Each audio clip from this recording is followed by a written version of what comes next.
Okay, just making sure we got plenty of Red Bull on hand here. Got the chopper coming in right now.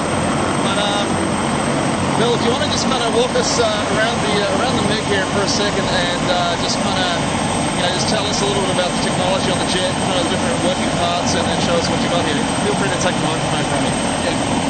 If you take a look right under the wing root, this aircraft carried 2 air-to-air missiles, heat-seeking missiles, and they would mount one under each wing root here. But the primary weapon on this aircraft are 3 cannons mounted on the nose. If you look down here, you'll see 2 23mm cannons, and over here is a 37mm cannon. When we were in Vietnam, this was a huge anti-aircraft gun that used to fire at us. They figured out a way to take that gun and put it in the nose of this very small airplane. The way they would use this in a dogfight is they would load about every 10th round of 23mm with tracer, walk the tracers up to where they could see the string of bullets going toward the American airplane, and then they'd go ka-chunk with one big 37mm that had a big air burst. That's how they got most of their kills. We're now set up for air shows here. When we're going cross-country, the fuel range is so restricted on this aircraft that we have to carry drop tanks. We normally have 100-gallon drop tanks under each wing. When we do an air show, we get here, we put on a smoke generator so we have a nice white trail of smoke that comes off the wing so that people can see the aircraft moving.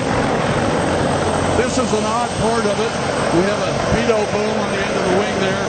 And if you'll shoot right up the leading edge of the wing, you'll see this distinct curvature of the MiG-17. The inside portion of the wing is 45-degree sweep. The outside portion is 42.5-degree sweep. When the aircraft goes vertical, it looks just like a big boomerang.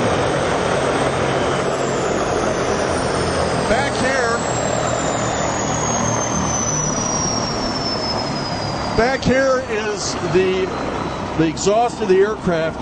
Now, the MiG-15 that we fought in Korea did not have an afterburner. The MiG-17 that we fought in Vietnam does have an afterburner, and here you're looking at the afterburner leaves.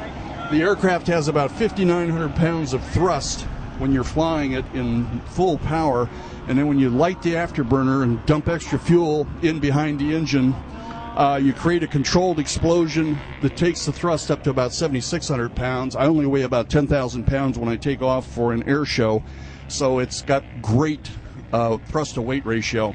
Here you're looking at speed brakes. If I need to slow down dramatically, I hit a button in the cockpit. These things open up and slow the aircraft down. Yeah. And Bill, I can see on the side of the jet here, we actually got some information here about the manufactured in Poland, date of manufacture in 1959. Can you tell us a little bit about maybe like the factory it came out of, or any other history that you know about the jet itself? Well, we have all the original logbooks on the aircraft.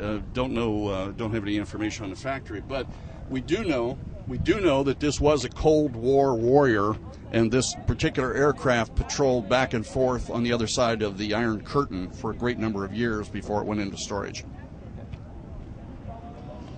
Thank you very much, Bill. It's been a pleasure meeting with you today. We look forward to seeing the MiG in action today over the beach. I'm sure it's going to be a really great flying experience for you today.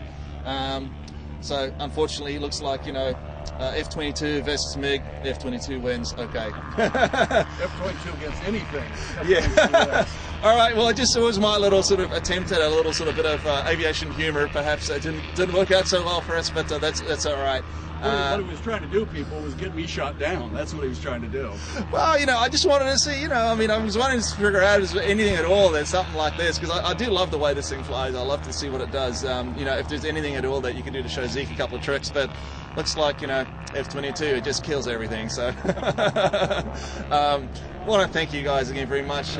Bill, it's been a pleasure, and please enjoy your weekend, sir. It is also, of course, it's Memorial Weekend. We want to honour the men and women that fought, and especially the ones that didn't come home, and especially the ones that are out there today protecting our freedom. So definitely want to acknowledge and recognise everyone there that's serving.